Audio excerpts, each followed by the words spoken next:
The 27 Club, part 13, and we're talking about Kurt Cobain. And here he is with Courtney Love, his wife, and his daughter Frances. And Kurt had actually overdosed from the H a couple of times. Both times Courtney was able to resuscitate him, including one time when it was right before a show, and literally right after she resuscitated him, he went out and played an entire show. And about a month before he passed away, he overdosed again. This time it was champagne and Rohypnol. And Courtney has said that she actually thinks that this was his first attempt at unaliving himself.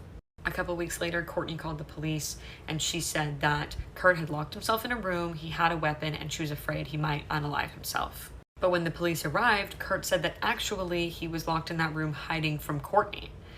And they actually did end up taking some weapons and drugs though. After that though, there was an intervention and he ended up going to rehab in California.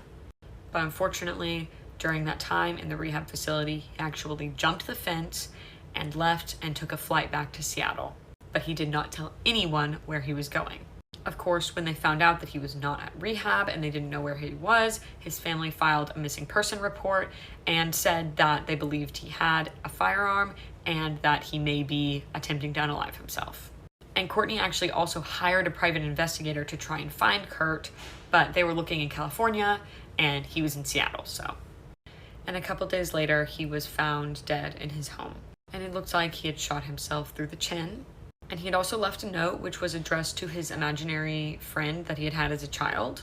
It basically talked about how he wasn't enjoying music or really anything in life anymore. It also talked about being too sensitive, feeling too much empathy for others to the point where it was making him emotionally distressed, and basically just saying that he couldn't understand why he couldn't just enjoy life.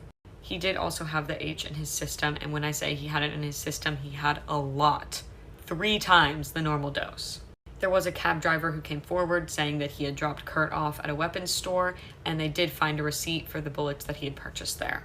So at that point, they ruled it an intentional unaliving of himself. And they also said that it looked like it had actually happened a few days earlier than when they found him. In May of this year, 2021 though, the FBI released some files on Kurt, mainly letters from fans asking them to investigate the death and saying that they did not believe that he was the one who did it. And basically the FBI said they were not able to investigate because there wasn't enough evidence. There was also correspondence between the FBI and the Unsolved Mysteries TV show because they did an episode on Kurt.